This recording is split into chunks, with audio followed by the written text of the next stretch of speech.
Februari tahun 2019, sidang ujian terbuka promosi doktor pada Pasca Sarjana Universitas Tadulako, program studi ilmu ekonomi, konsentrasi ilmu akuntansi syariah, atas nama Promovendus Muhammad Dharma Halwi dengan judul Persepsi Masyarakat Terhadap Akuntansi Syariah, Studi Fenomenologi Bank Syariah di Kota Palu, dimulai. Promosi doktor memasuki ruang sidang.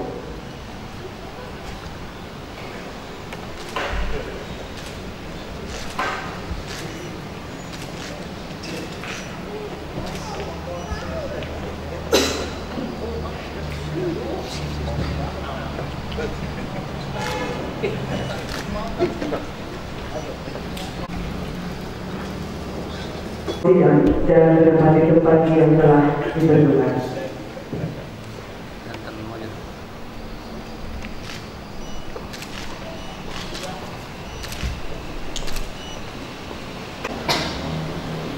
Selanjutnya sidang ujian terbuka promosi doktor dipimpin oleh Rektor Universitas Tadulako. Bapak tim penguji yang saya hormati, tim promotor yang kami banggakan, saudara Promovendus, keluarga, Bapak Dekan, hadirin yang berbahagia. Assalamualaikum warahmatullahi wabarakatuh. Dengan memohon perlindungan, taufik dan hidayah Tuhan Yang Maha Kuasa, sidang promosi doktor atas nama Muhammad Dharma Halwi dengan resmi saya nyatakan dibuka.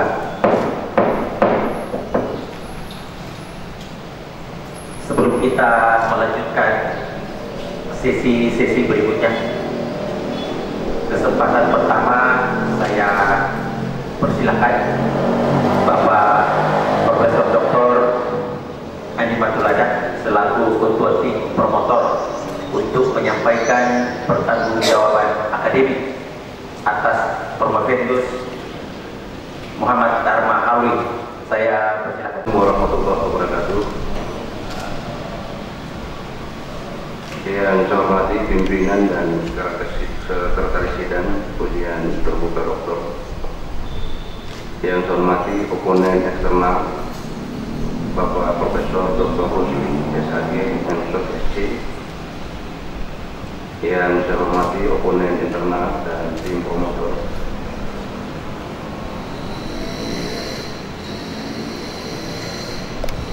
Atas nama tim promotor, izinkan saya akan membacakan pertanggungjawaban akademik saudara Promovendus, mulai dari identitas diri sampai kelayakan disertasi diujikan pada sidang ujian terbuka hari ini.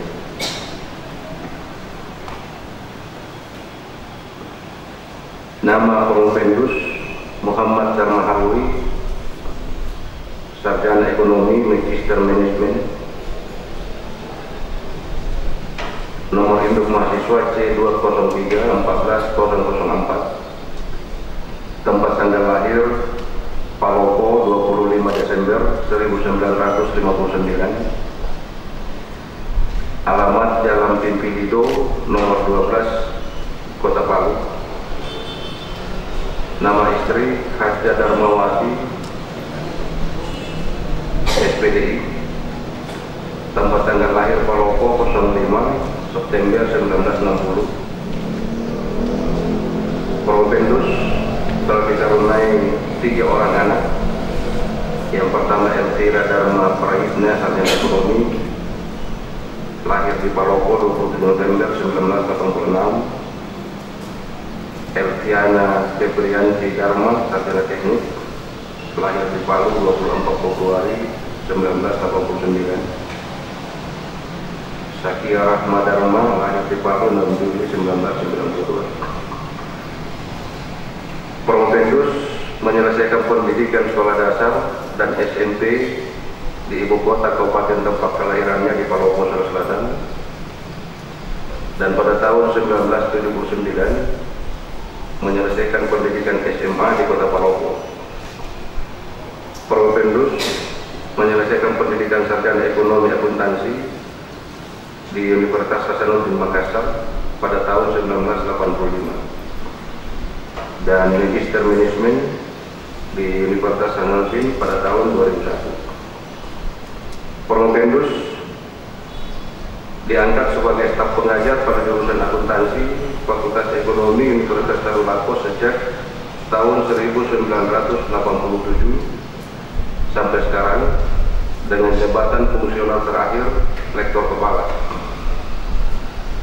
Promovendus pernah menduduki jabatan sebagai sekretaris dan ketua program D3 akuntansi, sekretaris dan ketua jurusan akuntansi, ketua laboratorium akuntansi, dan ketua Teksenja Fakultas Ekonomi Universitas Tadulako. Saudara Promovendus telah menulis beberapa karya ilmiah yang relevan dengan disertasi Promovendus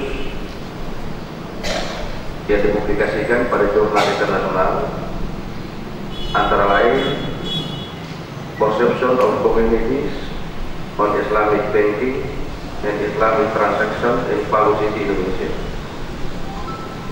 Faktor Affecting on Sharia, Commercial dan Profit Sharing Financing, Volume Inggris in Indonesia.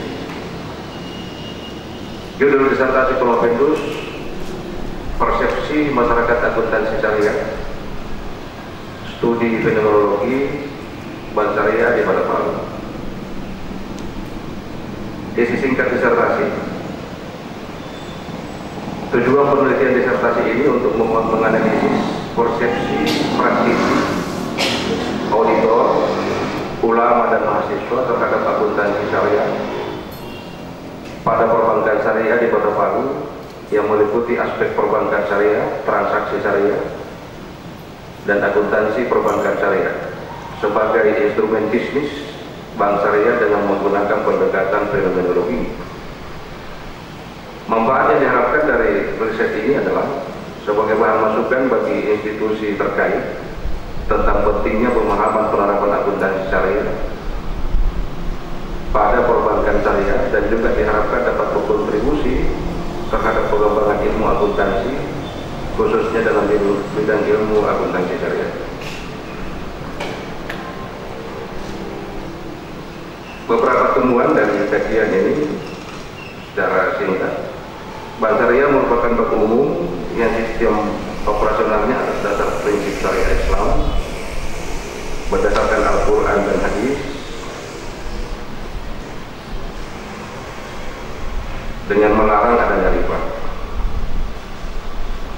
Transaksi yang tidak boleh dijalankan adalah pembiayaan objek-objek yang tidak jelas yang dilarang dalam Islam, antara lain pembiayaan untuk hotel dan pembiayaan lain yang dilarang oleh syariat Islam. Penyedia laporan keuangan syariah perlu mendapatkan tambahan aturan atau standar yang sesuai dengan prinsip Islam dan tidak lagi cenderung sama dengan standar akuntansi keuangan konvensional.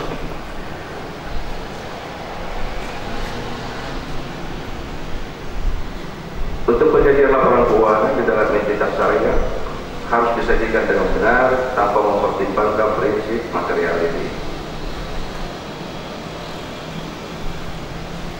Ada beberapa kebaruan dari kajian disertasi ini. Yang pertama, akuntansi syariah dapat digunakan untuk menegakkan syariah Islam dalam melakukan transaksi di perbankan syariah, sehingga dapat menjadi pembeda utama antara bank syariah dan konvensional. Upaya yang dapat dilakukan adalah perbankan syariah harus memiliki sumber daya manusia yang menguasai prinsip syariah untuk memastikan bahwa aktivitas, produk, dan layanan perbankan patuh terhadap prinsip-prinsip syariah. Sebagai hamba Allah mempunyai kewajiban atas hablum minan nas dan hablum minallah. Harus memandang bahwa transaksi syariah mencakup prioritas kesadaran kepada Allah Subhanahu wa taala, akidah, syariah, fikih, dan akhlak, amal saleh. Yang ketiganya menjadi satu kesatuan yang utuh dalam transaksi syariah. Pemisahan satu unsur dari ketiga unsur tersebut merupakan penyimpangan terhadap prinsip-prinsip syariah. Setelah segala ketentuan persyaratan akademik dan setelah tim promotor mencermati kembali secara seksama substansi dari isi disertasi, mulai dari landasan konseptual, metode penelitian, sampai pada pembahasan dan kebaruan yang menjadi temuan Provendus, maka tim promotor berkesimpulan bahwa disertasi ini layak untuk diujikan pada sidang ujian terbuka disertasi hari ini. Namun demikian, sekalipun isi disertasi ini dipandang layak oleh tim promotor untuk diujikan, kelulusan Provendus diserahkan sepenuhnya pada integritas dan otoritas akademik para penguji di dalam ujian disertasi terbuka ini. Demikian, saya akhiri. Assalamualaikum warahmatullahi wabarakatuh. Penguji tim promotor setelah mencermati pertanggungjawaban akademik yang disampaikan oleh ketua tim promotor, maka dengan ini kami menyatakan diterima. Baik, selanjutnya sebagai bagian dari keabsahan jalannya ujian terbuka pada siang hari ini, kami persilakan Sekretaris Ujian Terbuka Bapak Profesor Dr. Zahir Nasir untuk membacakan surat keputusan yang berkenaan dengan pelaksanaan ujian pada hari ini. Saya persilakan. Nomor 2926 dari 28 dari KPI dari 2019 tentang penetapan tim penguji disertasi ujian terbuka mahasiswa program studi doktoral ilmu ekonomi program Pak Sarjana Universitas Tadulako tahun 2019. Rektor Universitas Tadulako menimbang bahwa berdasarkan surat Direktur Program Pak Sarjana Universitas Tadulako nomor 2/19/28 4 dan IKN dari 2016 tanggal 13 Februari 2019 tentang pengajuan mahasiswa atas nama Muhammad Dharma dalam judul disertasinya adalah persepsi masyarakat terhadap akuntansi syariah di Kota Palu, mengingat dan seterusnya menetapkan, memutuskan ujian terbuka mahasiswa program studi doktoral ekonomi program Pak Sarjana adalah sebagai berikut. 1. Profesor Dr. Haji Muhammad Basir SDMS, Ketua Merangkap Penguji. Profesor Dr. Sulaiman SDMS, Sekretaris Penguji.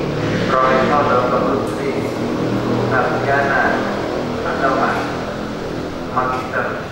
Master Sosial Sains sebagai penguji tamu. Dr. Haji Muhammad Iqbal SDMSI sebagai penguji, Profesor Dr. Anji Matul Jamil sebagai penguji, Profesor Dr. Ridwan SMSI AK sebagai penguji, dan Dr. Herul Anam SMSI sebagai penguji.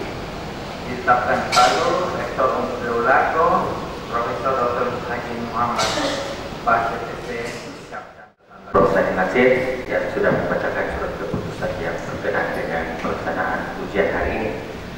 Selanjutnya kurang lebih 10 sampai 15 menit kami beri kesempatan kepada Provendus untuk menyampaikan pokok-pokok pikiran yang tertuang di dalam disertasi saudara yang berjudul Persepsi Masyarakat Terhadap Akuntansi Syariah Studi Fenomenologi Bank Syariah di Kota Palu. Saya persilakan. Warahmatullahi wabarakatuh.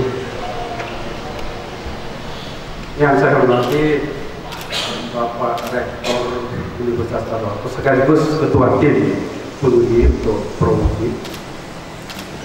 Kemudian Bapak Profesor Zahir Nasir selaku Sekretaris dan juga tim penguji. Kemudian Bapak Profesor Rusli yang sebagai tim untuk eksternal dalam promosi ini. Kemudian Bapak Profesor Andi Matulahi Amir sebagai promotor saya selama menyusun disertasi ini.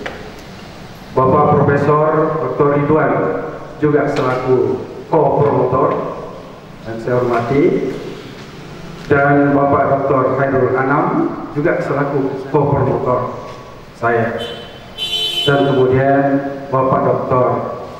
Haji Iqbal, akuntan, selaku oponen dalam tim ujian ini. Namun sebelumnya Bapak Ketua izinkan saya untuk mengucapkan terima kasih banyak atas kehadiran mulai dalam kegiatan ini. Kenapa saya katakan demikian? Karena tanpa kehadiran Bapak sekalian dalam acara sidang ujian terbuka ini, sidang ini tidak mungkin akan terlaksana. Baik, Bapak pengundi yang saya hormati, adapun judul dari disertasi saya adalah persepsi masyarakat terhadap akuntansi syariah. Dalam ini adalah merupakan studi fenomenologi bank syariah yang ada di Kota Palu. Agenda daripada presentasi ini abstrak, latar belakang, metode penelitian, hasil dan pembahasan, dan penutup.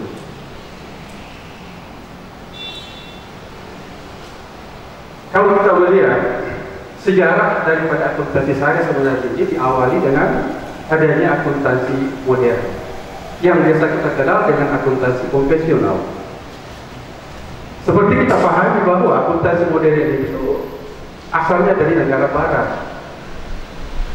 bahwa di mana peradaban masyarakat barat itu mereka punya pemikiran tentang bagaimana ekonomi atau pencerahan. Mereka mengatakan bahwa akal itu sebagai pengusaha mutlak dalam mengatur segala urusan manusia. Kemudian juga dalam hal menetapkan nilai kebenaran itu tertinggi menggantikan iman dan intuisi, sehingga keberadaan Tuhan dan agama itu diragukan dan tidak memikirkan arti dalam kehidupan manusia. Kesejahteraan masyarakat dapat dicapai jika tujuan-tujuan yang bersifat materi dapat diwujudkan. Lalu kemudian kita kenal juga bahwa dalam lingkungan masyarakat barat itu mereka meminum paham-paham nilai kapitalisme dan sekularisme. Dan tentunya hal ini bertolak-belakan dengan pemikiran budaya kita itu orang-orang timur, karena kita adalah masyarakat timur.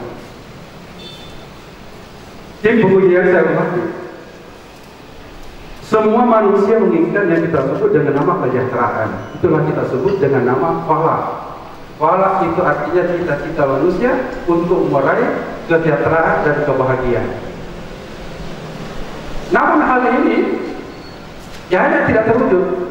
Disebabkan karena apa? Pemikiran sebagian masyarakat itu terwujud orientasi kepada dunia.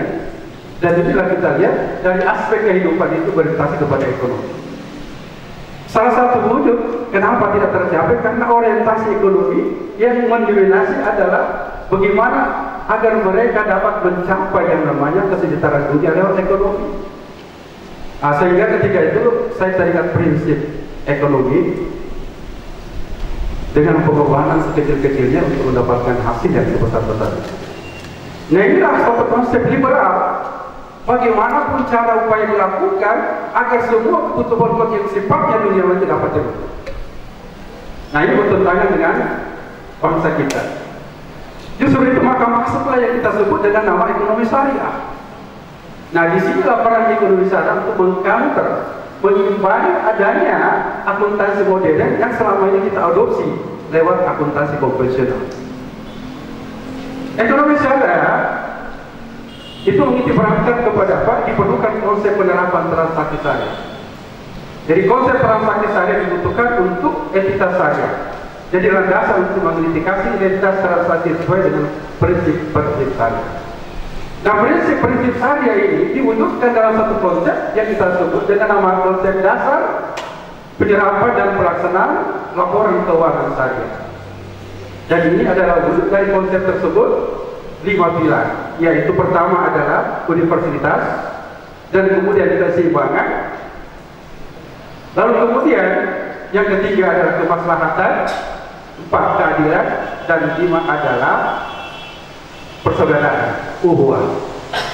Dari 5 pilar inilah yang masuk dalam konsep yang kita sebut dengan nama tadi akuntansi syariah, yang wujudnya adalah transaksi syariah.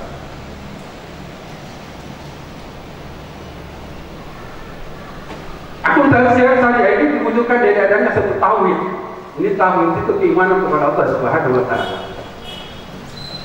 Nah, diawali dari Al-Quran, kemudian hadis, masuk fikih, qiyas, ijtihad, dan ijma. Al-Quran, hadis, fikih, dan turunannya qiyas, ijma, dan ijtihad ini, itulah tujuan yang sebenarnya untuk mencapai kesejahteraan sosial, mencapai kebahagiaan di dunia dan akhirat. Nah, dalam ini untuk mencapai dunia dan akhirat kebahagiaan tadi, ada kita sebut dengan nama iman, kemudian takwa, lakukan kebaikan, ibadah, tanggung jawab, usaha, kemudian hubungan dengan Allah dan hubungan dengan sesama manusia. Dari konsep tujuan ini tadi melahirkan satu yang bersifat makro, yaitu adanya ekonomi yang artinya adalah halal, ya, kemudian larangan riba, kewajiban zakat, masuk ke politik, masyarakat, dan kerjasama dan sosial, kepentingan umum dan amanah. Sehingga dari konsep syariah tadi masuk kita ke konsep dua akuntansi syariah, yaitu diawali dari syariah, moral, sosial, ekonomi, politik. Nah, tujuan akuntansi syariah adalah mencapai keadilan sosial, ekonomi, falak.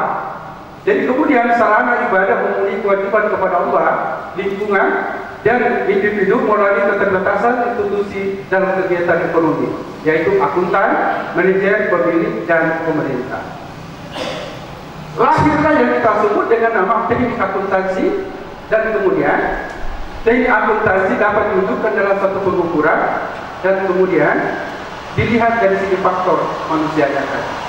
Nah, faktor manusia yang dominan di sini adalah moral dan etika yang didasari oleh hukum Allah dengan tujuan ketakwaan, kebenaran, dan pertanggungjawaban.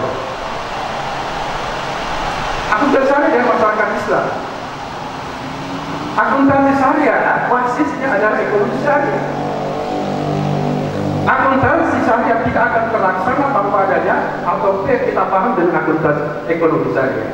Dan wujudnya adalah untuk masyarakat Islam.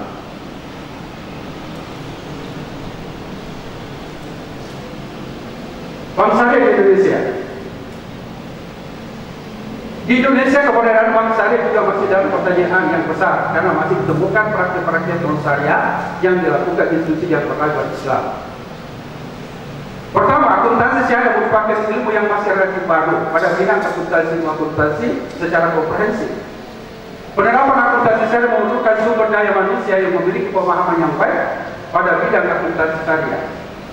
Penerapan akuntansi syariah belum berjalan optimal dan disebabkan karena belum berkembangnya penggunaan sistem atau software di bidang akuntansi syariah, dan keempat, konsep transaksi syariah diterapkan pada semua institusi atau lembaga perbankan belum sepenuhnya sesuai dengan prinsip syariah. Masalah penelitian. Beberapa kalangan masyarakat masih mempertanyakan perbedaan antara bank syariah dengan konvensional, transaksi syariah dan akuntansi syariah dengan akuntansi konvensional. Sebagian besar masyarakat baik praktisi maupun akademisi menyimpulkan bahwa akuntansi syariah hasil duplikasi akuntansi konvensional. Minimnya pemahaman tentang mekanisme transaksi keuangan syariah dan lebih lagi dipupuk dengan rasa acuh untuk berusaha memahami mekanisme syariah. Pada akhirnya akan menghasilkan simpulan masyarakat bahwa ternyata praktik perbankan syariah tidak berbeda dengan konvensional, dan begitu pula yang terjadi pada akuntansi syariah, dan pernyataan yang menyatakan bahwa dalam transaksi muamalah syariah antara teori dan praktik sering terjadi dan tidak sinkronis. Rumusan masalah. Pertama, bagaimana persepsi masyarakat terhadap perbankan syariah dan konvensional di Kota Palu? Bagaimana persepsi masyarakat terhadap transaksi syariah di perbankan syariah di Kota Palu? Bagaimana persepsi masyarakat terhadap akuntansi syariah di perbankan syariah di Kota Palu? Dan keempat, bagaimana persepsi masyarakat terhadap akuntansi syariah sebagai instrumen bisnis perbankan syariah? Tujuan penelitian. Pertama, untuk menganalisis persepsi masyarakat terhadap perbankan syariah di Kota Palu. Kemudian, untuk menganalisis persepsi masyarakat terhadap transaksi syariah di perbankan syariah di Kota Palu, untuk menganalisis persepsi masyarakat terhadap pembicaraan di perbankan syariah di Kota Palu untuk menganalisis persepsi masyarakat terhadap pembicaraan syariah sebagai instrumen bisnis perbankan syariah. Metode penelitian ini pendekatan penelitian kualitatif dan pendekatan penelitian adalah fenomenologi. Jenis penelitian kualitatif dan kemudian lokasi penelitian di Kota Palu dengan beberapa institusi perbankan syariah yaitu Bank Syariah, BNI Syariah, Bank Mandiri, Mega Muamalah, OJK, Universitas Darul Arqam dan Majelis Ulama Indonesia. Informan terdiri dari manajer bank BNI Syariah, manajer Bank Syariah Mandiri di Kota Palu, manajer Bank Mega Syariah, manajer Bank Muamalah, pimpinan OJK Sulawesi Tengah, ketua MUI Sulawesi Tengah, ketua masyarakat ekonomi syariah, mahasiswa akuntansi Universitas Darul Arqam dan mahasiswa akuntansi SIE Pancabakti Palu. Dan alhamdulillah kebetulan manajer Bank Syariah ada di depan kita, sini Pak, ya, Bambang dari Bank Muamalah dan dari Bank Mega Syariah, dan yang kedua belum hadir pada saat ini.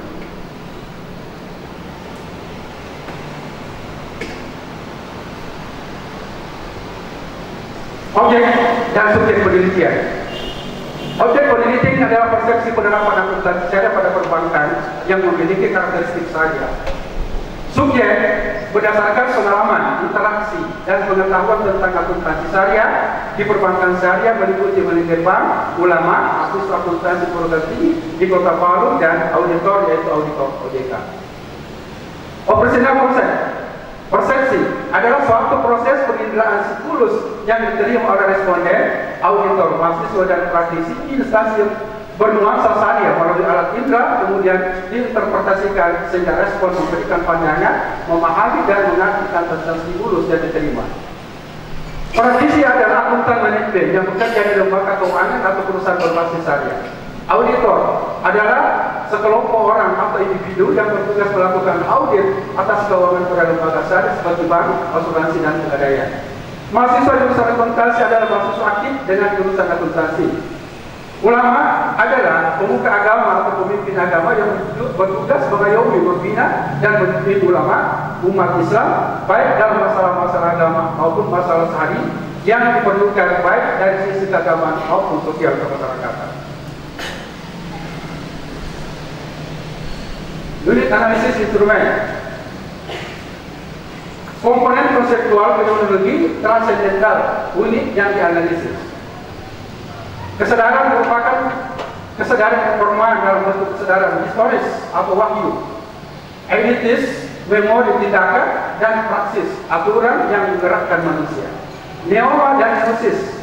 Neowa adalah objek yang dipahami dan disadari oleh subjek, dan neosis adalah objek dalam pikiran subjek yang telah dibawa dalam kesadaran historis, etis, dan neosis. Refleksi merupakan kesatuan antara pikiran dan intuisi peneliti untuk mengubah neoma menjadi neosis. Intersubjektivitas antara subjek yang berpengalaman dan pengetahuan tingkat objek. Jadi pengumpulan data primer, kemudian yang berikut teknik dan media pengumpulan data, wawancara, pengamatan, dan dokumentasi. Pembahasan meliputi aspek perbankan syariah dan konvensional, transaksi syariah, akuntansi perbankan syariah, akuntansi syariah sebagai instrumen bisnis syariah. Hasil pembahasan, persepsi masyarakat adalah aspek perbankan syariah. Informan memiliki persepsi yang cukup memadai terkait perbedaan bank syariah dan bank konvensional. Praktisi auditor, mahasiswa, dan ulama menyatakan bahwa perbankan syariah merupakan institusi jasa keuangan yang bergerak di bidang perbankan yang dalam proses operasionalnya mengacu kepada ketentuan hukum Islam dan melarang adanya riba. Bank syariah dalam sistem operasional berdasarkan atas prinsip syariah Islam. Prinsip syariah Islam inilah yang menjadi berbeda dengan bank konvensional. Pada intinya prinsip syariah tersebut mengacu pada syariah Islam berpedoman kepada Al-Quran dan hadis. Ini perbedaan bank konvensional dan bank syariah. Persepsi masyarakat terhadap transaksi syariah. Hasil wawancara dan informan mengenai transaksi syariah menyatakan bahwa bank syariah dapat mendorong masyarakat transaksi non-riba atau bertransaksi yang tidak bertentangan dengan ajaran Islam, sebagaimana dicontohkan oleh Rasulullah SAW dalam menyampaikan dagangannya beliau selalu jujur. Dalam sistem ekonomi syariah, konsep transaksi syariah dibutuhkan untuk mendukung pelaporan keuangan bagi entitas syariah, dan entitas syariah memiliki karakteristik transaksi, pengguna, tujuan, pengukuran, penilaian, dan prioritas yang mengacu pada prinsip syariah. Nah, ini adalah merupakan aspek transaksi syariah atau turut syariah. Jadi jenis akad ada tabarruk dan kemudian tijarah. Tabarruk menghasilkan pola titipan, pola pinjaman, pola lega, dan lain-lain. Pola titipan itu namanya wadiah, dia ada mana, kardul hasan, wakalah, kafalah, liwala, rahmi. Dan kemudian ada hibah, wakaf, sedekah, hadiah. Lalu kemudian untuk tijarah, yaitu pola jual beli, pola sewa, pola lainnya, pola bagi hasil, dan lain-lain. Nah, kemudian dan juga menghasilkan murabahah salam istisna.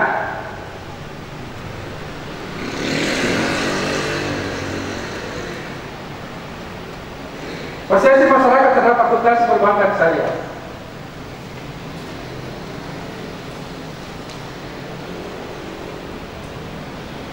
Pemahaman para praktisi perbankan syariah tetap nilai-nilai syariah terbatas pada akuntansi syariah. Praktisi yang lebih bersifat pragmatis untuk memenuhi kebutuhan seperti yang ada saat ini. Belum sampai pada pemahaman akuntansi syariah teoritis yang mencoba untuk mencari dasar filosofis yang membangun akuntansi syariah yang salah dengan nilai-nilai syariah.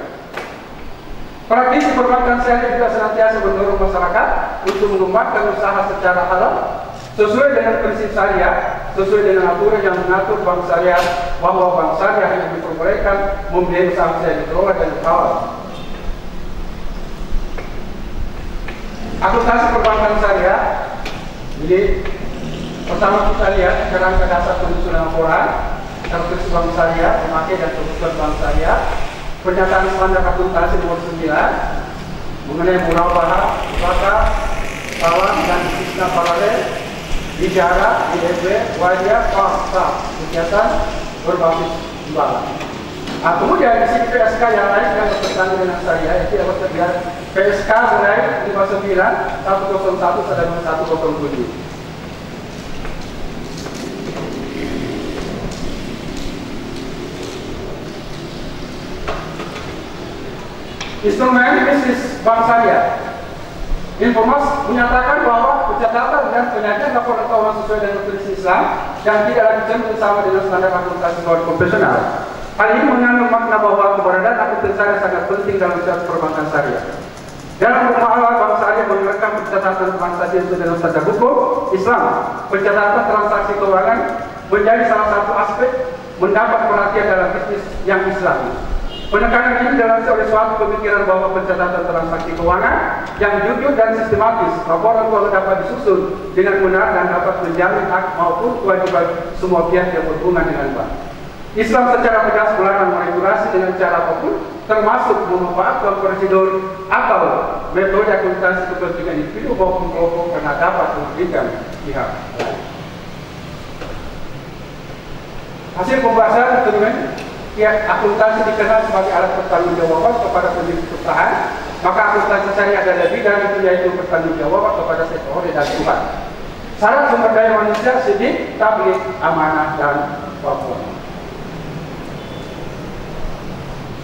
Kesimpulan, persepsi masyarakat terhadap aspek perbankan syariah menuju kesamaan persepsi, yaitu perbankan syariah merupakan institusi jasa keuangan yang bergerak di bidang perbankan yang dalam proses operasional yang mengacu kepada ketentuan hukum Islam, yaitu Al-Quran dan Sunnah, Nabawiyah, Ijma', kesepakatan ulama, kias, persamaan suatu peristiwa tertentu dan uruf adat istiadat yang tidak bertentangan dengan syariat Islam. Persepsi masyarakat khususnya praktisi dan ulama terhadap perbankan syariah menunjuk pada kesadaran yang sangat jelas bahwa dari aspek mekanisme dan objek usaha yaitu anti riba dan maisir. Aspek investasi yaitu halal, sedangkan pada perbankan konvensional itu tidak anti riba dan maisir, serta investasinya bisa halal atau haram. Persepsi masyarakat mengenai transaksi syariah menyatakan bahwa bank syariah dapat mendorong masyarakat bertransaksi yang non riba atau bertransaksi yang tidak bertentangan dengan ajaran Islam.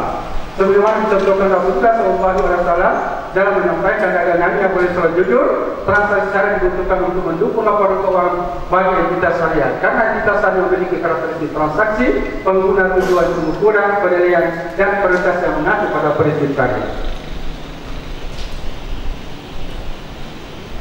Saran, penelitian ini masih membutuhkan beberapa perbaikan khususnya pada kajian implementasi penerapan akuntansi syariah di perbankan syariah dan penyusunan laporan keuangan syariah untuk dilakukan pada penelitian selanjutnya terkait objek kajian sejenis dengan penelitian di masa mendatang dan serta penelitian implementasi akuntansi syariah pada lembaga keuangan lainnya seperti asuransi syariah dan lembaga zakat. Bagi bank syariah diperlukan upaya meningkatkan literasi atau pengenalan kepada masyarakat terhadap produk akad transaksi syariah dan layanan perbankan syariah. Bagi bank syariah di Kota Palu yaitu perlu dilakukan pelatihan yang berkesinambungan bagi SDM yang di bank syariah sehingga pemahaman para praktisi perbankan syariah dapat terus meningkat seiring dengan hakikat ilmu pengetahuan yang terus berkembang dan sejalan dengan perubahan realitas yang terjadi pada masyarakat. Demikian paparan saya. Terima kasih. Kurang lebih 20 menit. Dan kita kepada Promoterius untuk menyiapkan alat tulis menulis agar pertanyaan atau sanggahan yang berasal dari tim penguji bisa dicermati dengan baik sebelum dijawab. Kemampuan memberikan tanggapan dan jawaban akan menentukan tingkat kelulusan promosi. Baik, kesempatan pertama saya berikan kepada penguji eksternal atau penguji tamu, yaitu Bapak Profesor Dr. Rusli SAG, Master of Social Science. Waktunya kurang lebih 15 menit. Saya persilakan.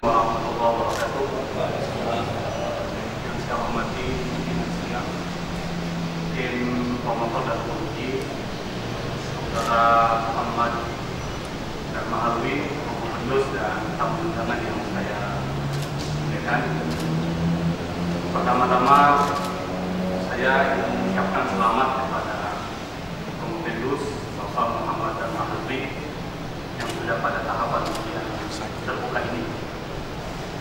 Secara formal disertasi ini sudah diberikan pada ujian tertutup, tapi mungkin ada beberapa hal yang bisa dikomentari. Yang pertama, masih ada salah pengetikan dalam disertasi ini yang mungkin nanti perlu diperbaiki, nanti bisa dilihat secara lebih seksama. Yang kedua, secara metodologis, saya ingin konfirmasi dari Promoterius. Pertanyaan saya adalah, kenapa Promoterius itu menggunakan pendekatan kualitatif dengan pendekatan fenomenologi? Kebanyakan disertasi ketika membahas tentang persepsi itu biasanya menggunakan pendekatan kuantitatif. Kira-kira apa alasan dan argumentasi? Silakan. Pertama, di saat saya merancang untuk meneliti, diawali dengan adanya masalah-masalah yang saya temukan di depan. Jadi karena masalah itu adalah merupakan suatu kesenjangan antara harapan dan kenyataan. Harapannya kita, ya, ini saya kaitkan dengan hasil penelitian proses. Harapannya dengan adanya bank syariah tadi, sehingga masyarakat khususnya untuk yang muslim itu cenderung untuk masuk berinteraksi atau menginvestasi dalam bank syariah. Tapi ternyata harapan ini tidak terwujud, dan ini merupakan suatu bentuk problem yang saya lihat di lapangan. Kenapa dari 85% lebih masyarakat Indonesia khususnya muslim itu hanya sekitar 5% saja yang masuk bertransaksi di dalam bank syariah. Nah, dengan adanya fenomena yang terjadi seperti tadi ini, pendekatan yang coba saya lakukan karena sifatnya fenomena ini bukan yang suatu yang eksak. Ya, kalau kita berbicara masalah kuantitatif, eksak kan pasti seperti itu. Nah, sehingga saya katakan kalau pendekatan yang cocok di sini adalah kualitatif. Karena kualitatif itu adalah suatu pendekatan yang dimana peneliti, khususnya saya, itu secara mendalam harus mengetahui bagaimana sebenarnya karakter daripada informan-informan tadi. Ini. Kenapa sampai tidak mau masuk, ya, bertransaksi atau berinvestasi dalam bank syariah? Ini problem. Nah, kalau berbicara masalah kualitatif, kuantitatif, saya buat kuesioner. Saya buat kuesioner dengan bentuk pertanyaan. Setelah kuesioner itu, kemudian hasilnya saya tabulasi dan banyak angka-angka ke dalam itu. Itu berarti saya agak tidak pas untuk bagaimana memahami apa keinginan sebenarnya mereka. Nah, jadi pendekatan kualitatif itu adalah merupakan satu pendekatan yang pas untuk saya. Kenapa? Kalau perlu, dan teori dikatakan bahwa seorang peneliti jika melakukan pendekatan kualitatif itu, kalau perlu ya, digeluti bermalam dan bersama dengan informan-informan untuk memperoleh data yang sebanyak-banyaknya. Dan alhamdulillah, dengan pendekatan kualitatif ini, saya melakukan pendekatan terhadap baik manajer bank syariah itu termasuk MUI sendiri itu sendiri, pendekatan secara baik, secara kekeluargaan maupun secara ilmuwan tadi. Itu pendekatan. Jadi alasan saya kenapa saya melakukan itu supaya lebih jelas lagi, tidak meraba-raba dan kemudian supaya cocok dengan penerapan saya. Nah, kemudian fenomenologi adalah suatu pendekatan yang dilakukan karena begini. Fenomena itu adalah bagaimana melihat apa yang ada di alam ini, kita mencermati bahwa di dalam indra kita melihat pengamatan di alam tadi, situ ada satu makna yang tersembunyi di dalamnya tadi. Nah, mana apa kira-kira terkandung di dalam itu? Tinggal saya coba kaji, karena ada makna yang tersembunyi dalam alam itu. Nah, contohnya, pada saat dia mengatakan bahwa kenapa sampai masyarakat itu punya persepsi bahwa bank konvensional itu sama saja bank syariah atau bank syariah sama dengan konvensional. Nah, ini dalam teknologi dikatakan saya itu pengamatan untuk pihak masyarakat yang tidak paham dengan bagaimana dengan akuntansi sendiri atau bank-bank syariah sendiri. Nah, disinilah unsur fenomenologi masuk di dalam untuk mengkaji makna apa yang terselubung atau tersimat di dalam problem-problem itu tadi. Nah, disinilah saya coba untuk mengkaji dan akhirnya saya temukan ya apa alasan saya itu, dan kemudian itulah saya tuangkan masuk di dalam disertasi saya. Ketika disebut istilah akuntansi syariah, maka akan muncul satu kesan ada akuntansi lain yang tidak syariah. Itu pasti konotasi kalau dalam bahasa Arab maupun pengalamannya seperti itu, pemahaman konsep terbaliknya seperti itu. Dan seakan-akan kita memberikan satu klaim kepada akuntansi yang konvensional sebagai sebuah akuntansi yang menyalahi prinsip syariah. Saya mengibaratkan akuntansi itu seperti matematik. Matematika itu netral, akuntansi itu netral. Tergantung siapa yang menggunakan. Seperti sebuah pisau. Pisau itu tergantung siapa yang menggunakan. Kalau digunakan oleh orang baik, maka pisau itu menjadi baik. Kalau digunakan oleh orang jahat, pisau itu menjadi negatif. Akuntansi seperti itu yang saya paham.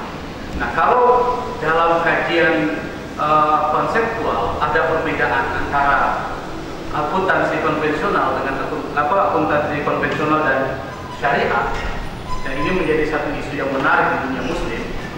Pertanyaan saya adalah, apakah problematika kepermasalahan itu ada pada akuntansinya atau pada praktisinya? Di syariah itu atau konvensional, mana yang lain yang dibuat? Nah, ini pertanyaan. Adanya syariah itu berarti ada, ini sama dengan nama prof ini, adanya haram dan halal. Mana yang dulu lahir, akuntansi syariah dulu atau akuntansi konvensional? Ini. Kenapa sampai mesti ada akuntansi syariah? Ini. Nah, jadi kalau kita lihat dari sejarah, Prof, bahwa sebenarnya akuntansi dulu itu sebenarnya tidak ada yang kompleks sebenarnya. Karena lahir dari dasar Arab yang pertama dibawa oleh Rasulullah SAW. Karena Rasulullah itu sambil jalan berdakwah dan berdagang. Nah, beda dengan kita, dagang sambil dakwah, tapi Rasulullah tidak, jadi berdakwah sambil berdagang. Nah, model yang dilakukan oleh Rasulullah pada saat itu ada model syariah sudah, ekonomi syariah dan melakukan pencatatan. Nah, ini jelas tertuang dalam surat Al-Baqarah ayat 282. Itu adalah merupakan ayat pamungkas daripada akuntansi syariah. Karena di situ ada dikatakan, hai sekalian muslim, jika engkau melakukan suatu transaksi jual beli, maka hendaklah engkau melakukan suatu pencatatan. Itu jelas itu dalam surat Al-Baqarah ayat 280. Nah, makanya kalau kita lihat bahwa yang dulu lahir memang sebenarnya itu adalah akuntansi syariah yang sudah diterapkan, dan malah dalam Al-Quran sudah dikatakan seperti tadi. Lalu kenapa baru muncul sekarang? Nah, munculnya sekarang kembali dimunculkan karena dalam praktek tadi yang berlangsung terus menerus itu, ya, itu telah menyimpang dari kebutuhan saya. Berarti yang bermasalah itu praktisinya atau akuntansi? Jadi sebenarnya itu kalau kita lihat akuntansinya yang bermasalah. Karena akuntansi itu kan hanya penghitungan. Ya. Dan ada yang tumbidainin ila ajal musamman faktu. Ya. Kalau kalian bertransaksi, maka tulis itu netral. Ya. Tergantung siapa yang menulis. Ya. Kalau dia menulis untuk kepentingan yang negatif, maka menjadi negatif.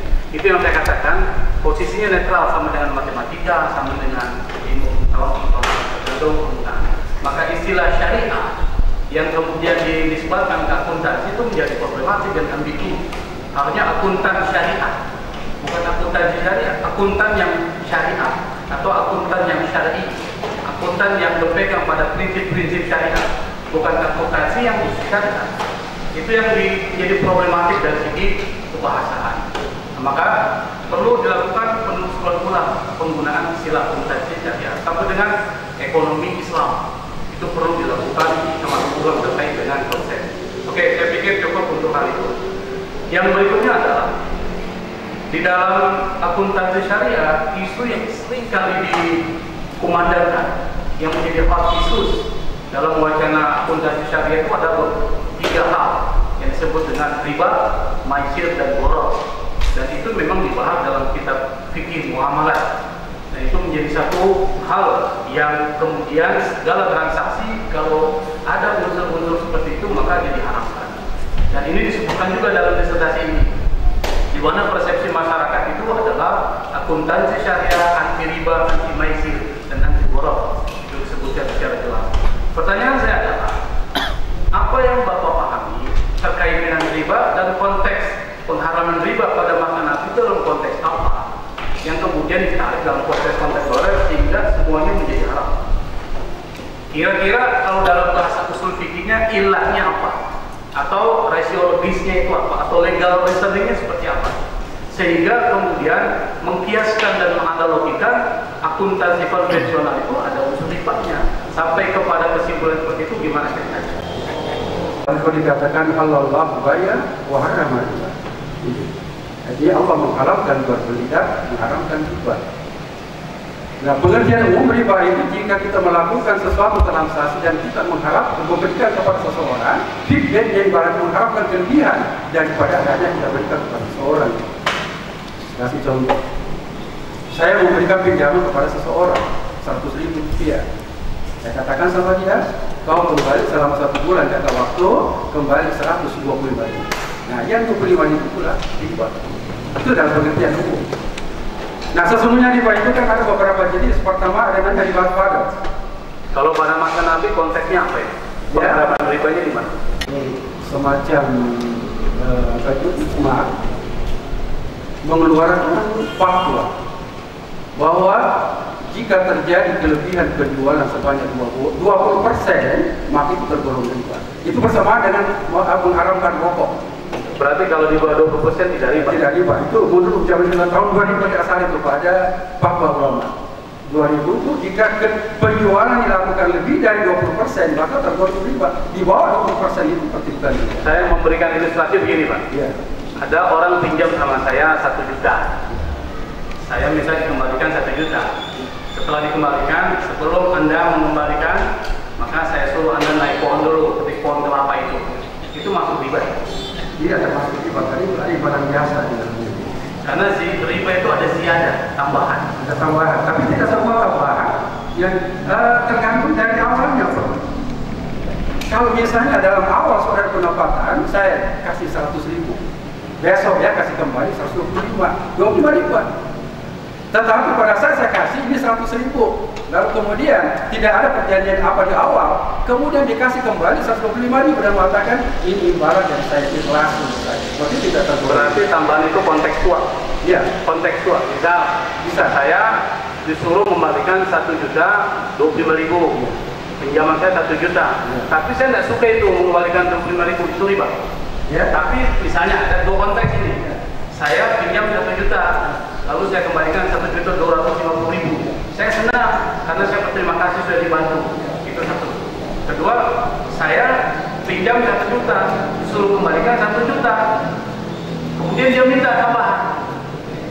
Ini Anda sudah saya bantu, ditambahkanlah 100.000. Gimana? Konteks kedua yang riba. Dulunya riba. Konteks kedua. Konteks yang pertama. Berarti yang karena ada keridoan, ya. saya tambahkan tidak riba. Nah, ini yang perlu dikaji, Pak. Karena dalam bank-bank itu ada akad. Di dalam bank konvensional ada akad transaksi yang kemudian antara pihak pertama dan pihak kedua itu melakukan tanda tangan, tidak ada keridoan di situ. Antarodin. Berarti konvensional dan syariah sama saja. Logikanya begitu. Nah, ini yang perlu juga ditelusuri karena Islam, ekonomi Islam, perbankan syariah itu hampir terjebak dengan konvensional. Nah, itu yang perlu dibuat distingsinya seperti apa. Nah, pertanyaan berikutnya, bagaimana mengukur riba itu? Karena tadi ada persentase, 20%, 20%. Kira-kira mengukur riba itu pada aspek apa? Ada nggak alat yang digunakan untuk mengukur bahwa ini sudah masuk kategori riba? Kalau 10% bisa riba, 20% riba. Ada nggak alat yang untuk mengukur secara akademik, secara yang bisa dipertanggungjawabkan untuk mengatakan bahwa ini sudah masuk kategori riba? Bagaimana Pak Romo Petrus menjelaskan itu? Ada riba A dan ada riba ya dan ada riba nasiah.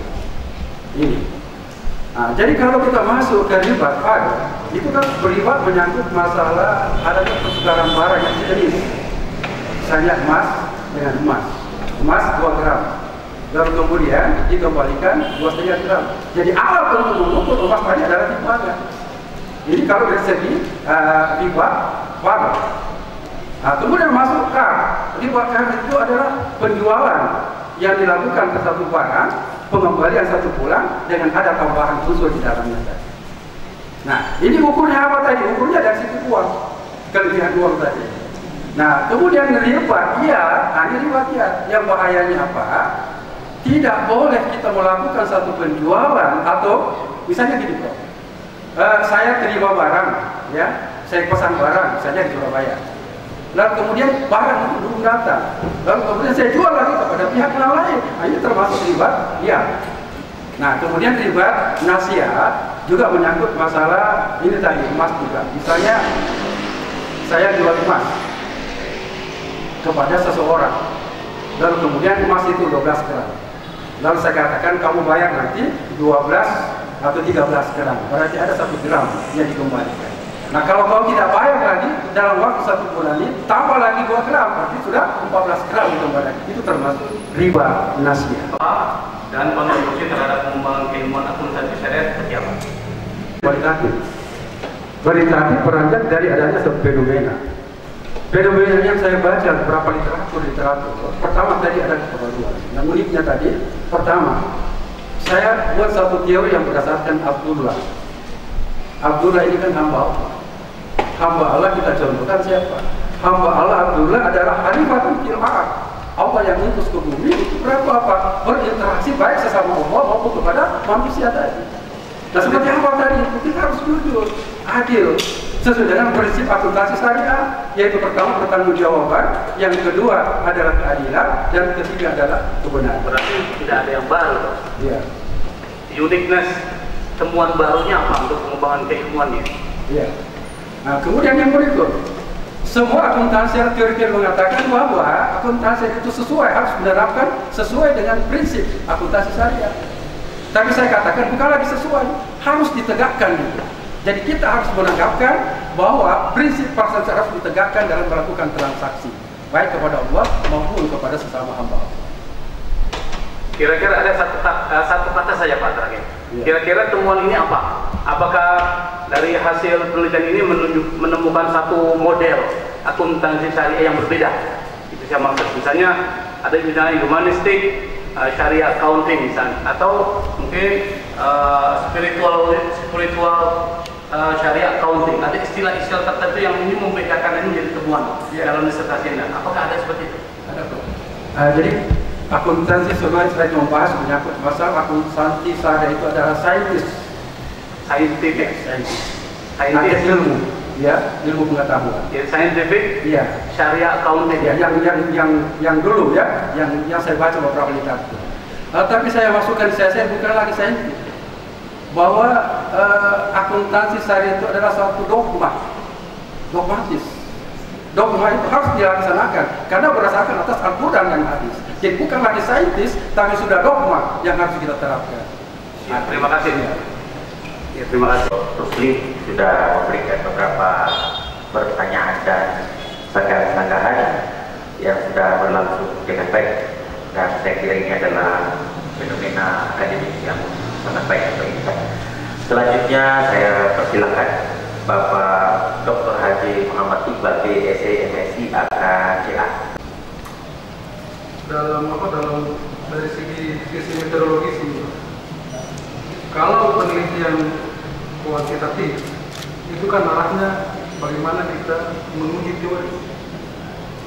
Nah, kalau kualitatif itu arahnya bagaimana kita membangun teori, teori.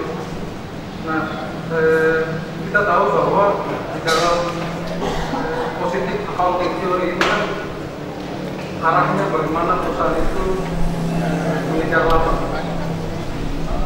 Kemudian di di akuntansi syariah ini kira-kira spesifik teori apa yang bermaksud dalam syariah enterprise theory itu kan seseorang itu di samping mengejar laba ada juga kadang orang mengejar sisi laba di samping laba dia juga ini mengejar yang barokah namanya.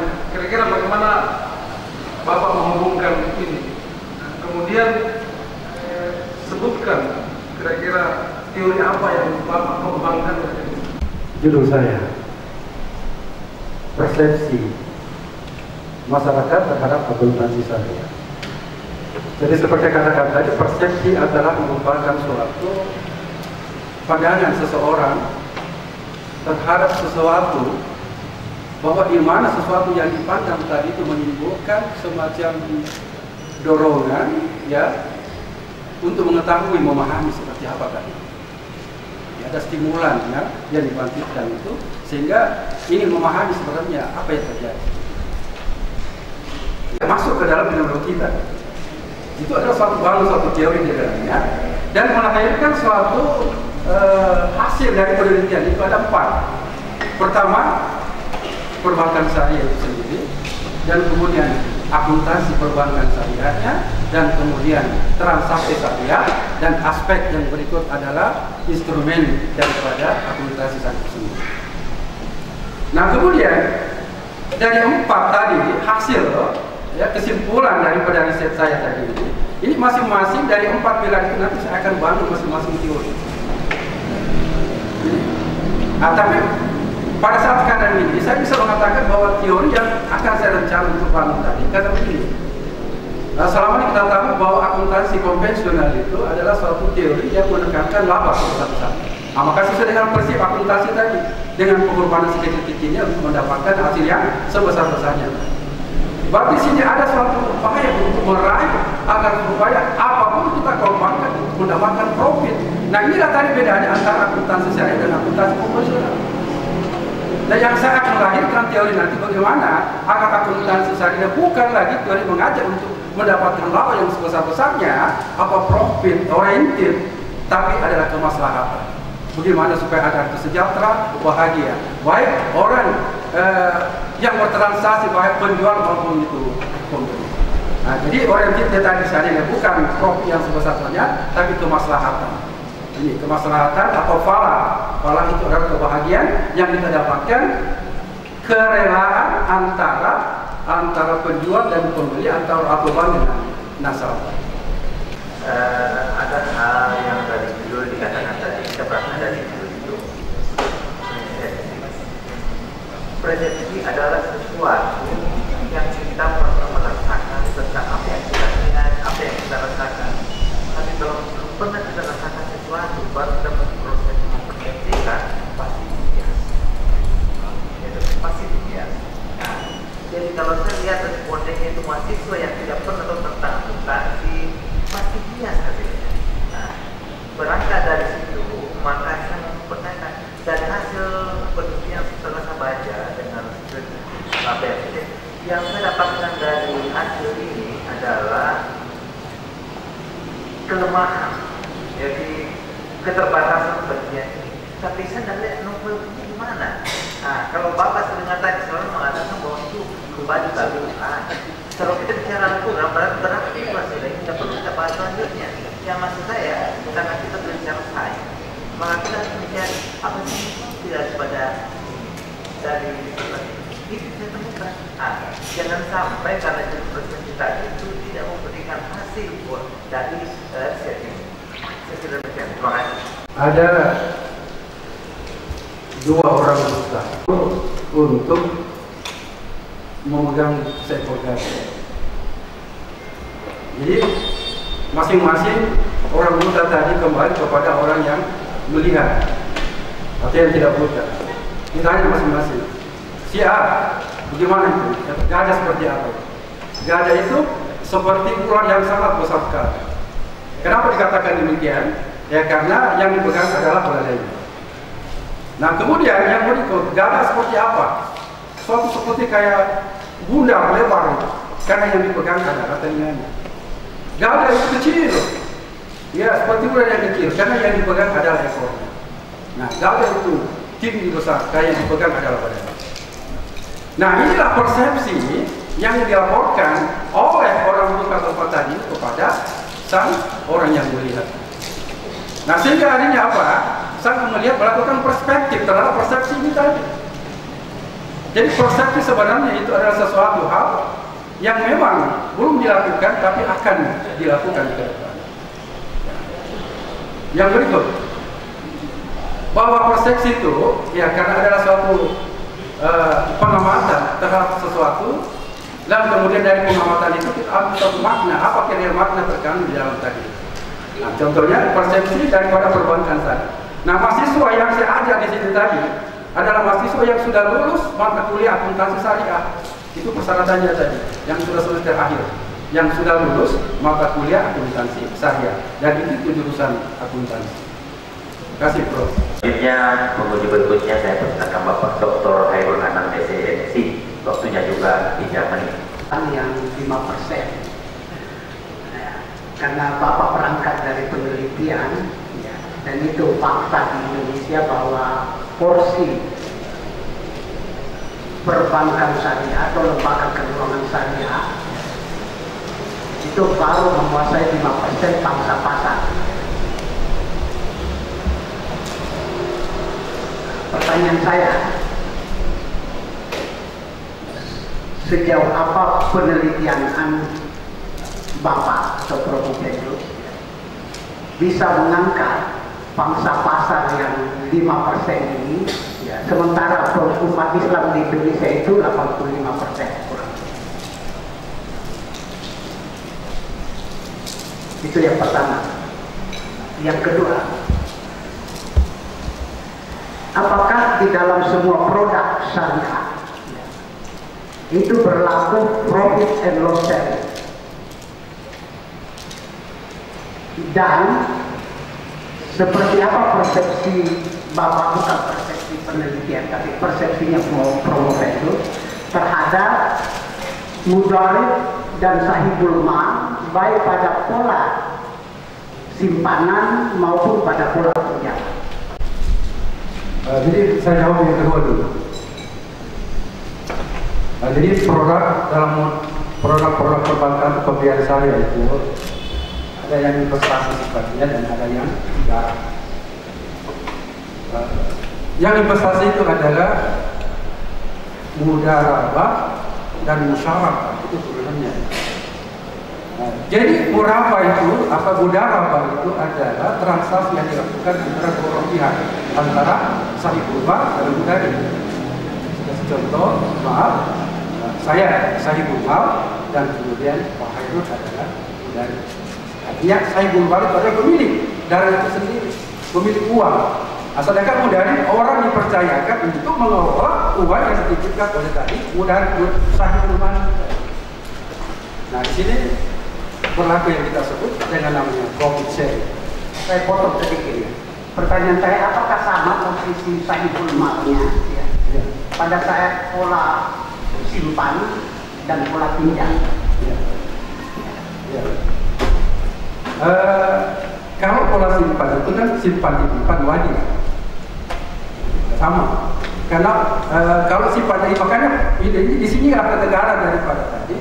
Maaf perbankan saja. Ketika seorang sahibul mal yang punya uang mau masuk berinvestasi kepada bank itu tidak diarahkan, Pak mau apa, perlu apa? Karena di sana banyak, Pak. Ada mudarabah, musyarakah, dan kemudian ada murabahah itu, dan kemudian ada salam, istisna, dan kemudian ada ikat jarak. Itu beda. Nah, jadi makanya ditanya dulu, masuk apa, perlu apa? Saya maunya mudarabah. Nah, pasti tidak ada profit sharing. Nah, tapi kalau hanya titipan, berarti hanya wadiah saja, itu hanya titipan. Nah, wadiah ada lagi dua. Wadiah amanah dan wadiah ada amanah.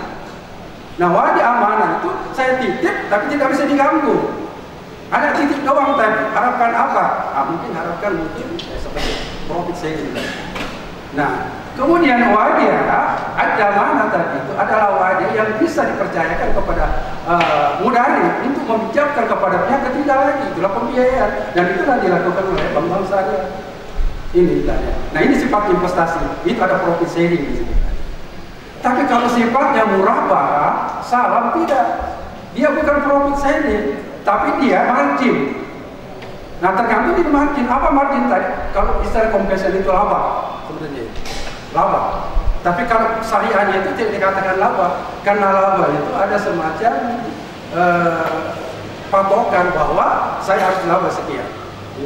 Nah, tapi kalau misalnya margin itu kelebihan, nah di sini tadi apa bedanya margin dengan laba? Ya. Nah, kalau misalnya margin itu tadi adalah kelebihan daripada uang yang ditanamkan atau disimpan di dalam tadi, apakah dalam bentuk wadiah atau apa? Ini tadi. Nah, tapi kalau sahibul mal dengan mudarib itu tidak sama posisinya, tergantung dari nisbahnya tadi. Nisbah itu adalah kesepakatan awal. Nah, kalau misalnya murni mudarabah tadi, sebenarnya ada nisbah. Misalnya saya sahibul mal berapa? 60%. Mudarib sahibul mal 60%, mudarib 40%. Itulah nisbah kesepakatan. Nah, itu nanti akan dibagi pada saat perhitungan laporan keuangan. Jadi tidak sama posisinya, tergantung dari produknya dan tergantung perjanjiannya tadi, tergantung nisbah. Nah, di sini makanya khususnya bank syariah, makanya ketika ke dalam misalnya, jadi ada pihak misalnya sahibul mal tanya mau produk apa. Nah, tapi di sini kenapa produk itu biasa diarahkan ke murabah yang tidak ada resiko. Nah, kalau mudarabah itu banyak risiko. Kalau gagal seperti apa? Ini gimana kalau rugi, bagaimana terjadi? Nah, untuk dari situ ada rugi itu ditanggung oleh pihak sahibul mal, bukan pihak mudarib pengelola. Nah, kalau kita masuk lagi ke musyarakah, beda lagi itu. Musyarakah itu juga termasuk investasi, tapi ada beberapa orang di dalamnya. Nah, misalnya Prof. Abdullah Ridwan, Pak Khairul Anam mau masuk dalam investasi murabah musyarakah tadi, itu musyarakah boleh, tapi ada beberapa orang di dalamnya. Nah, itu nanti disairin nanti berapa margin, berapa dia punya nisbahnya tadi. Nah, itu menentukan. Jadi menentukan awal itu. Maaf. Nah, kemudian yang berikut, yang pertanyaan kedua, 5%.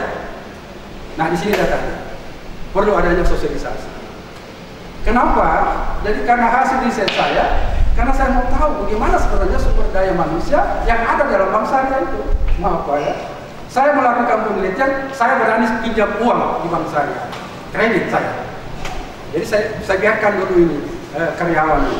Saya mau pinjam duit Pak. Oh iya, berapa Pak? 150 juta misalnya. Oh iya Pak, nanti ya. Berapa hari Pak? Tidak lama Pak, sore Bapak bisa. Cepat begitu Pak. Ya sekarang cepat, praktis. Tapi saya tidak mau sebut Bang apa. Cuma Bapak, ya tidak tahu Bang. Nah, nanti kita berdua berdekat bisa kasih tahu banyak. Nah, setelah saya bertransaksi ini, Pak bisa Bapak sebentar sore datang habis asar, cair Pak. Itu cepat. Ya, sudah. Tanda tangan ini Pak. Setelah itu saya tanya, sudah begini kan yang dikatakan sakit? Iya Pak. Jelas tidak sakit. Bapak tidak minta kesepakatan dengan saya dulu. Bagaimana nisbahnya tadi? Apa setuju dengan sekian persen tadi? Jadi karena saya di situ, maka semua manajer-manajernya tadi itu ada apa? Nah, makanya semua manajernya tadi, maaf saya ceramai pada satu. Ini tadi. Nah, kenapa? Setelah saya tanya, kau tidak paham ekonomi saya, akuntansi saya tidak Pak. Lalu kenapa kerja di sini? Maaf Pak, karena saya ini adalah dari bank konvensional Pak. Kira-kira maaf bisa. Jadi anak sekedar itu untuk kita. Nah itu kegagalan. Nah bagaimana caranya masyarakat lain mau masuk? Nah dari orang tadi seperti saya itu tidak sah, tidak usah masuk ke situ itu. Akhirnya apa? Mereka tidak enggan masuk ke dalam karena tidak sah menurut dia. Kesalahan di mana nih Pak? Kesalahan dari karyawan sendiri. SDM-nya tidak dipegang dengan ekonomi syariah, apalagi akuntansi syariah. Nah, makanya kemarin saya diminta oleh ini saya untuk semacam memberikan pencerahan kepada karyawan nanti masalah akuntansi syariah dan ekonomi syariah. Saya diminta untuk mengisi materi itu. Alhamdulillah setelah saya sudah paham apa itu produk syariah dan apa itu pembiayaan syariah. Terima kasih. Ya, saya persilakan Bapak Profesor waktunya juga tidak nih.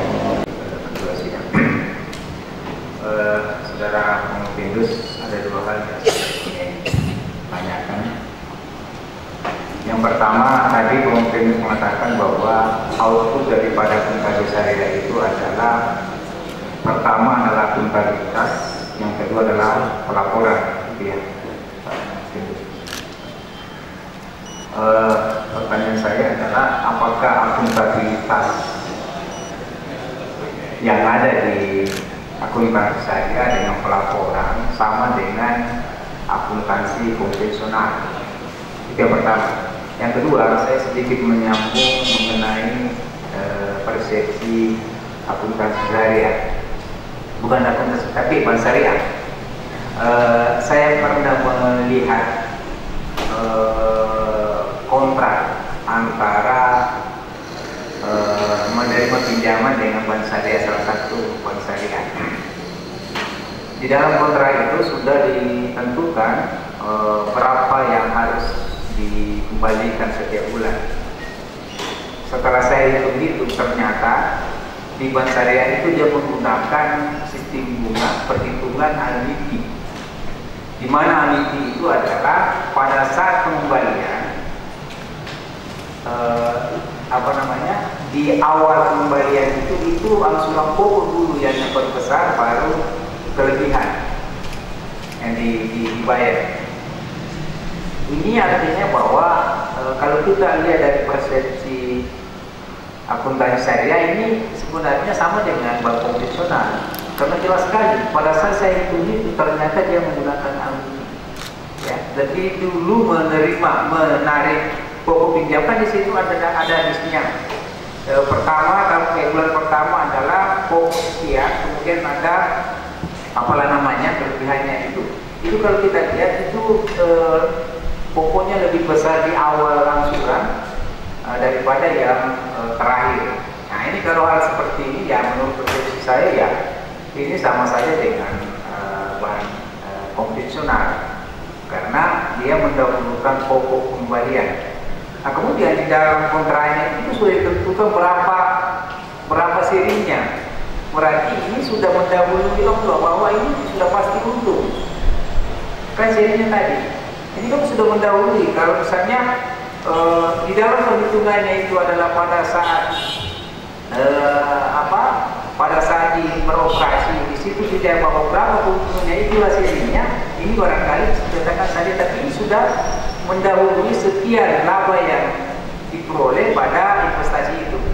Jadi itu dari saya. Saya tidak ada dua pertanyaan. Terima kasih. Habilitas itu bagaimana mempertanggungjawabkan apa yang kita pernah buat, dan kemudian laporan seperti itu juga. Jadi laporan itu dilakukan sebenarnya untuk mempertanggungjawabkan. Tapi kalau bicara dari sini perbedaannya sih sebenarnya ada. Kalau akuntabilitas itu mungkin agak luas secara formal. Kalau akuntabilitas, artinya begini, bisa kita pertanggungjawabkan, ya. Bagaimana laporan keuangan yang kita buat tadi itu kepada sesama stakeholder yang berkepentingan di dalamnya. Misalnya bertanggungjawab masalah laporan keuangan, apakah laba atau bagaimana posisi laporan keuangannya, bagaimana neraca dan sebagainya. Nah kemudian akuntabilitas juga bisa dilihat dari bagaimana kinerja sebenarnya orang yang bikin laporan tadi. Apa di dalamnya ada kejujuran, keadilan. Ini. Nah karena prinsip daripada akuntansi syariah itu pertama adalah pertanggungjawaban, responsibility. Nah pertanggungjawaban kepada siapa? Ini pertanggungjawaban kepada Allah Subhanahu Wa Taala dan pertanggungjawaban kepada sesama manusia tadi yang saling bertransaksi. Ini. Jadi alhamdulillah ini. Nah karena apa, setiap apa yang kita buat di muka bumi ini pasti kita bertanggungjawabkan. Termasuk saya dulu di kursi pesakitan. Saya bertanggungjawabkan apa saya buat kepada siapa? Bapak-bapak para tim penguji di depan. Baik bertanggung jawab kepada dan segala, termasuk tanggung jawab saya kepada Allah Subhanahu Wa Taala. Apa betul tulisan saya betul saya bikin? Saya yang tulis dan sebagainya. Makanya beginilah keterbatasan saya tadi, karena kemampuan saya untuk membuat ini seperti ini. Ya, karena masih sudah 60 tahun, maka sudah kadang-kadang yang multi art dan kemudian dan sebagainya. Ini luar biasa itu. Nah itu dan harus saya bertanggungjawabkan itu kepada Allah Subhanahu Wa Taala, termasuk kepada kita. Nah ini. Nah jadi dalam prinsip akuntansi syariah tadi itu pertama adalah responsibility, pertanggungjawaban kepada sabun bin Allah dan abun bin Allah. Nah yang kedua adalah keadilan. Apakah yang sudah kita perjaga itu sudah adil? Adil berarti kata neraca di situ ada neraca tadi, neraca itu ada balance. Aktiva dan pasifa, makanya dikatakan neraca itu beres, ya. Balance itu neraca harus seimbang antara kiri dan kanan, makanya ada debit dan kredit. Nah di sinilah ketika awal, ya, Luca Pasiolis adalah dari akuntansi yang katanya membuka akuntansi, memperkenalkan yang namanya double line cryptography, pencatatan buku berpasangan. Harus adil berpasangan, catat di debit dan catat di kredit. Nah kapan ada selisih berarti tidak adil. Makanya dalam hasil ada aktiva pasifa harus sama posisi. Jadi aktiva itu ada penggunaan dana, pasifa itu adalah sumbernya tadi. Jadi sambungnya diambil dari mana? Nah ini semua dipertanggungjawabkan kepada sesama stakeholder atau pengguna. Nah sedangkan kalau laporan itu mungkin diarahkan saja untuk laporan keuangan yang sifatnya profit oriented. Ya harus laba. Kalau tidak laba berarti gagal. Jadi paksakan harus laba. Jadi hanya bertanggungjawabnya saja kepada yang punya perusahaan dan kepada manajer itu barangkali atau pemilik perusahaan. Nah, inilah bedanya tadi antara akuntansi syariah, responsibility akuntansi dan pelaporan. Nah, kemudian yang kedua, sebenarnya ini bukan karena saya sebenarnya, karena kemarin ini saya mencoba jurnal saya pertama adalah penerapan akuntansi syariah. Penerapan pada saat ujian proposal, semua tim sepakat jangan pakai penerapan. Karena Bapak kesulitan nanti untuk mendapatkan data-data pada saat itu. Karena sudah penerapan itu berarti untuk mencari bagaimana pencatatannya, bagaimana jurnal dan sebagainya, berapa labanya dan sebagainya. Maka saya hanya diharapkan untuk masuk ke prosesinya saja. Nah ini, karena menyangkut masalah penentuan awal pada saat akad tadi itu memang enggak kayak apa seperti susah untuk ditetapkan sebenarnya.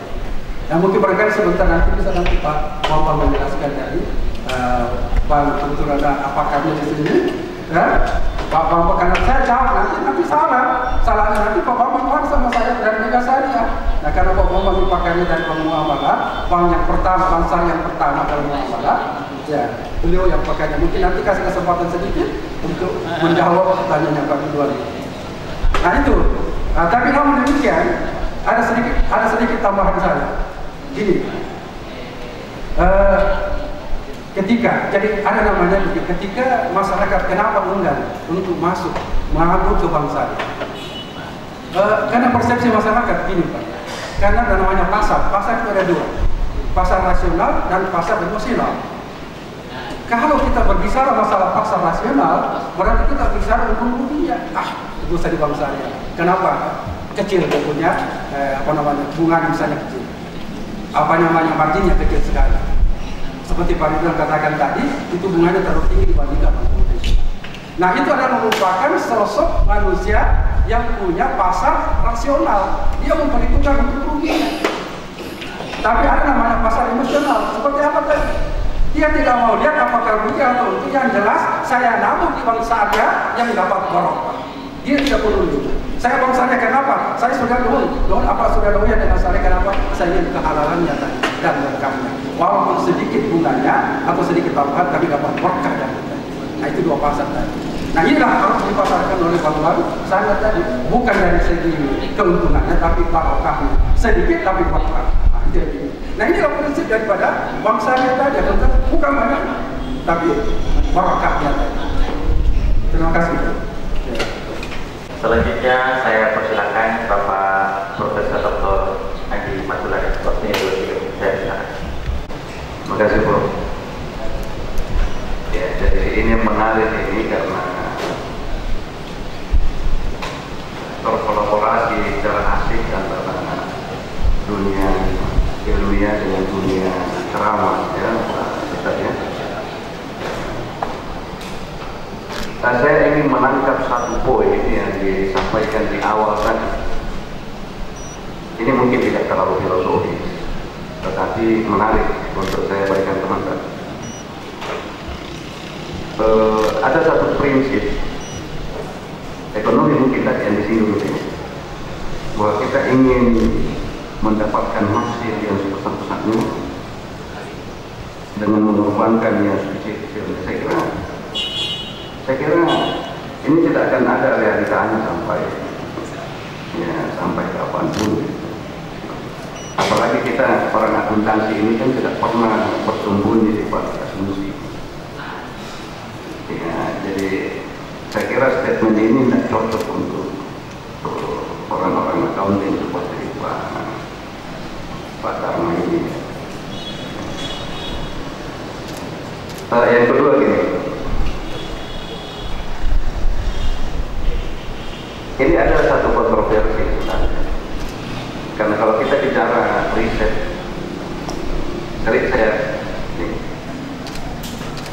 itu sebenarnya untuk menemukan sebuah kebenaran.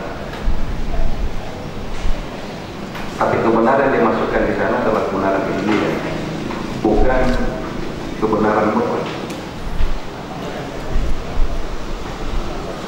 Nah, tadi sempat disinggung oleh Prof. Adil.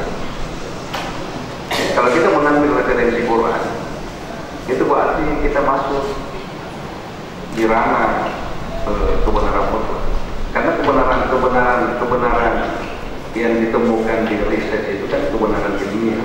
Sebatas otak ini mampu menjustifikasi bahwa itu adalah sebuah kebenaran. Lain wilayahnya dengan misalnya ketika kita mengambil referensi Quran. Nah, tetapi Prof. kan pernah masuk ke wilayah itu, saya kira juga butuh komentar sebagai dasar pertanggungjawaban ini, saya kira. Nah, satu lagi mungkin agak jadi begini.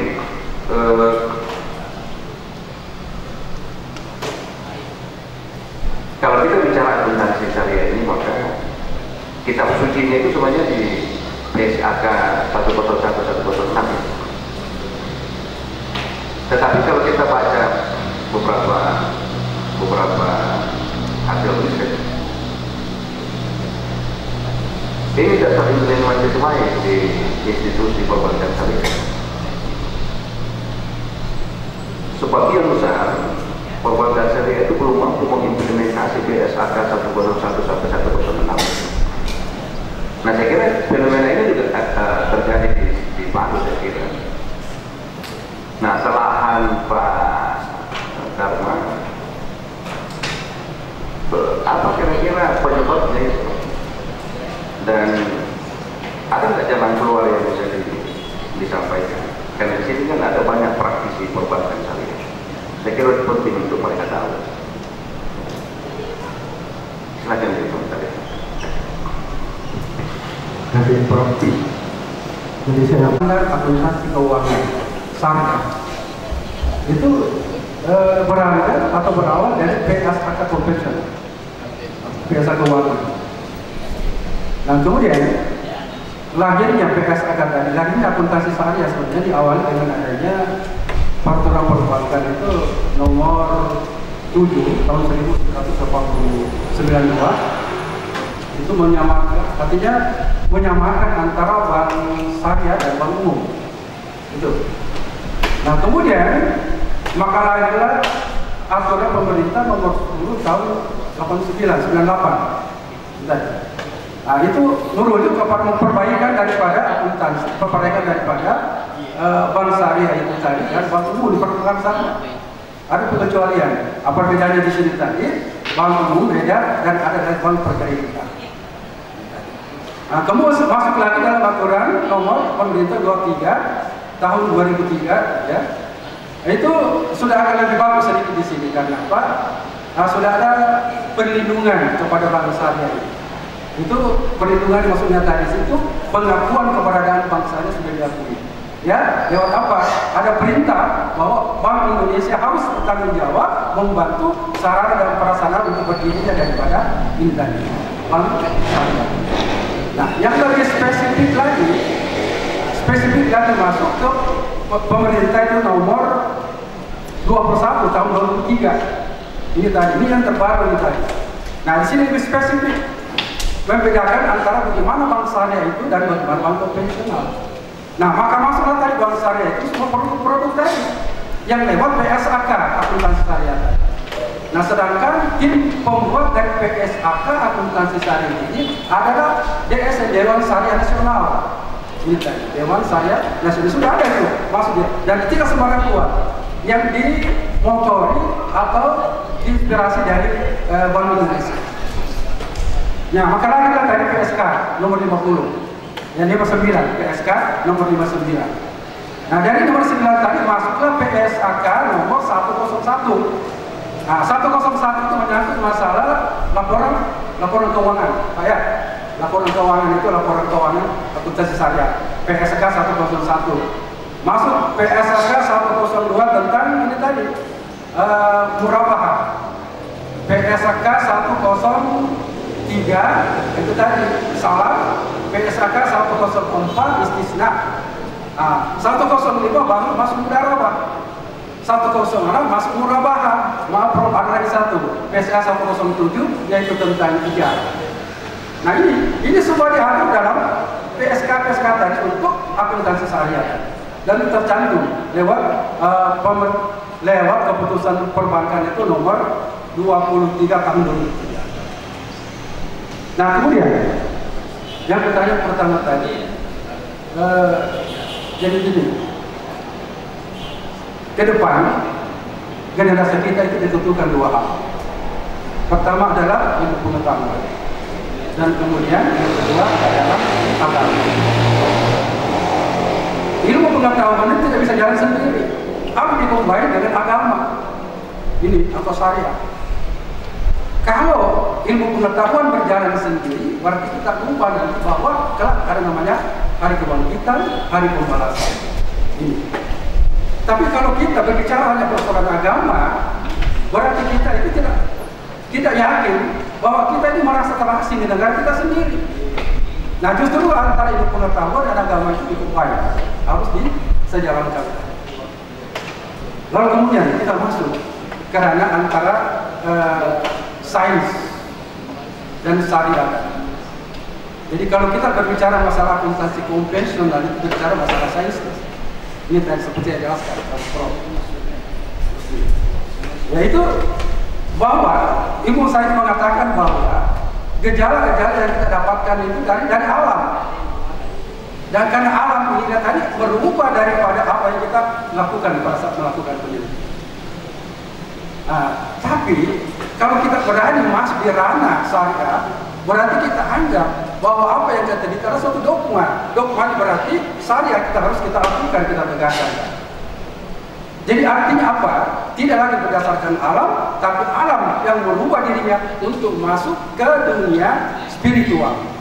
Dalam arti kata di sini masuk ke wahyu. Nah ini persoalannya. Jadi karena semua yang apa dalam itu Al-Quran itu dari wahyu, dan kemudian hadis juga begitu, jadi ambil dari Al-Quran. Nah inilah yang dijalankan oleh Rasulullah SAW, dan semoga kita sebagai hamba-hamba Allah juga akan menerapkan seperti apa yang dilakukan oleh Rasulullah SAW. Demikian, terima kasih.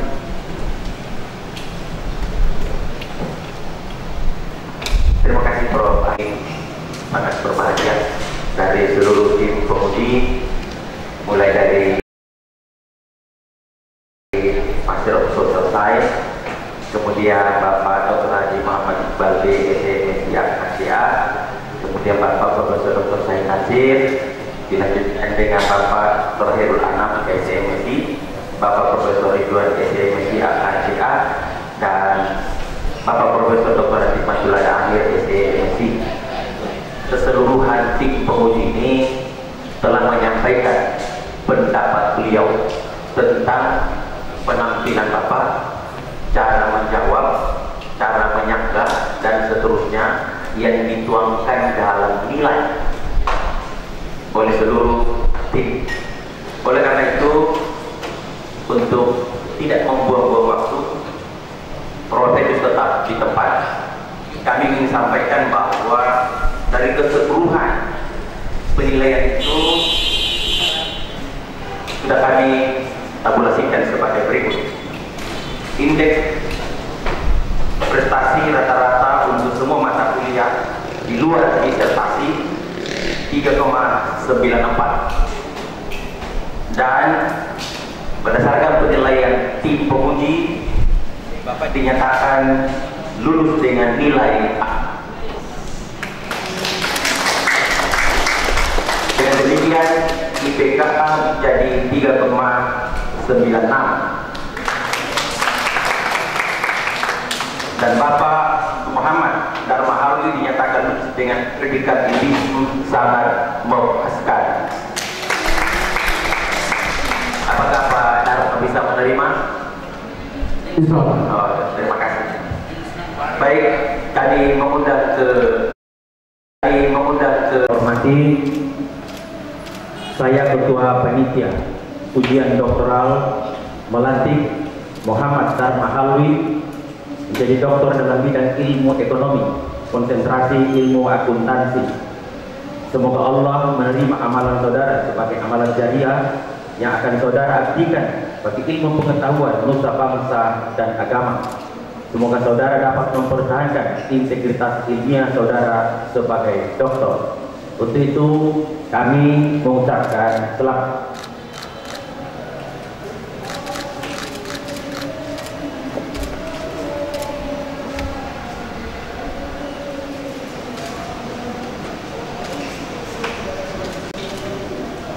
Saya beri waktu 5 menit untuk saudara Dr. Muhammad Darmaharwi menyampaikan curahan hati atau apa namanya di hadapan kita. Saya persilakan.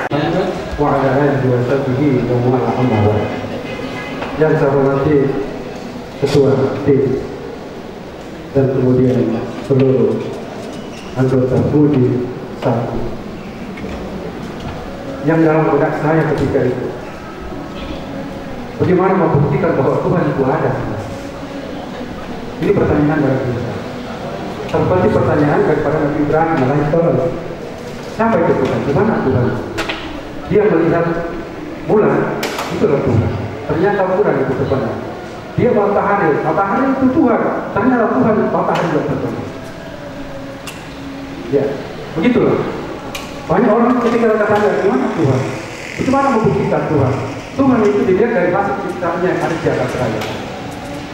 Ternyata untuk membuktikan Tuhan itu, saya punya novelty.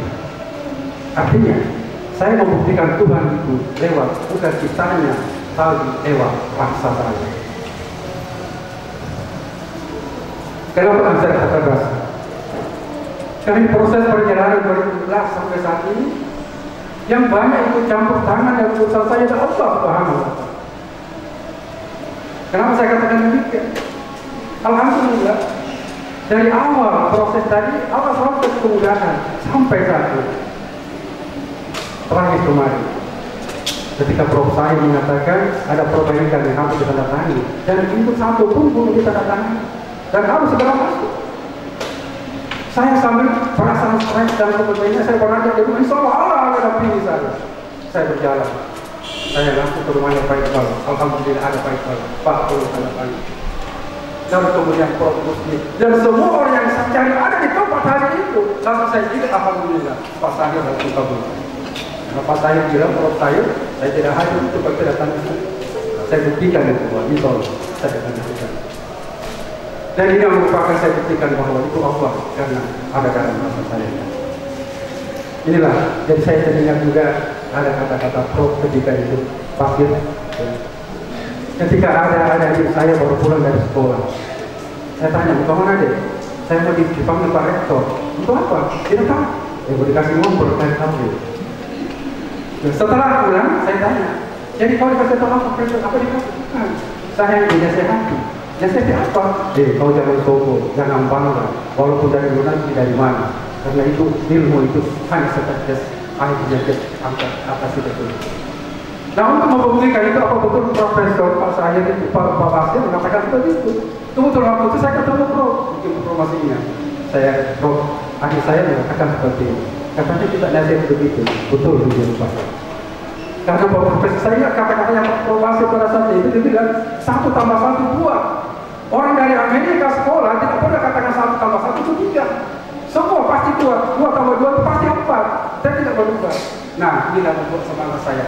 Walaupun saya jadi produk lokal, saya kuliah di tempat ini, saya ingat kata Bro, gimana pun kita sekolah sama-sama. Yang penting integritas. Dan itulah saya cakap. Dan kemudian kesulitan saya Bro, karena saya berbasis saya. Dan ini kesempatan untuk memperjalanan bagaimana itu akhirat. Baca Al-Quran, baca hadis, dan sebagainya. Sehingga ketika teman saya masuk ke ruang kerja saya, yang dilihat Al-Quran, hadis, dan sebagainya, bukan ilmu akuntansi di dalamnya. Karena apa? Ilmu akuntansi begitu beberapa tahun saya geluti, maka akuntansi saya sisihkan sedikit-sedikit, saya angkat Al-Quran dan hadis. Itulah berkah hidayah yang Allah berikan kepada saya. Karena tingkatan itu ada hidayah, dan kemudian ada taufik, dan ada barakah. Hidayah itu ketika akan memberikan kita sesuatu kita lakukan, dan pada saat kita lakukan itulah taufik. Taufik itu setelah kita lakukan, insyaallah kita rasakan barakah. Dan ini saya rasakan. Terima kasih Prof dan semua bapak-bapak sekalian yang saya hormati atas kesediaan hari ini. Demikian. Aku menyampaikan selamat kepada Bapak Dr. Muhammad Darmahawi, seluruh keluarga yang tentu hari ini juga merasakan kebahagiaan sama dengan kebahagiaan yang Bapak rasakan. Kami juga mewakili tim promotor. Jika selama dalam proses pemimpinan ada hal-hal barangkali yang kurang berkenan, semua itu adalah bagian dari proses menuju pada tujuan yang hari ini Bapak sudah raih. Kepada keluarga dari lagi selamat Pak Dekan, tambahan lagi 1 doktor, selamat Pak Dekan Fakultas Ekonomi. Kepada penguji eksternal Bapak Profesor Dr. USG Master Social Science, terima kasih Prof sudah hadir. Demikian juga Pak Dr. Iqbal, Prof Anji, Mas Sulada, Prof Ridwan, dan Bapak Dr. Hirul Anam. Demikian juga Prof Dr. Said Nasir yang sudah melakukan tugas-tugas negara dengan baik melalui kampus Universitas Darul Alam. Insya Allah semua ini berbuah ibadah di mata Allah Subhanahu wa Ta'ala. Kami menyampaikan permohonan maaf jika ada hal-hal yang kurang berkenan selama sidang berlangsung. Dengan mengucapkan Alhamdulillahirabbil alamin, sidang ujian promosi dokter pada siang hari ini yang mengantarkan Bapak Dr. Muhammad Darmahawi meraih cita-cita dan predikat tertinggi saya nyatakan ditutup. Billahi taufiq wal hidayah. Sebagai bentuk penghargaan dan apresiasi atas perkenannya menjadi penguji Selanjutnya kami undang Bapak Ibu hadirin untuk memberikan ucapan selamat kepada Bapak Dr. Muhammad Darmahawi dan Assalamualaikum warahmatullahi wabarakatuh. Dan Bapak Ibu kami sampaikan di gedung B telah disiapkan jamuan santap siang Bapak Ibu. Untuk itu kami undang Bapak Ibu menikmati santap siang terlebih dahulu sebelum meninggalkan tempat ini.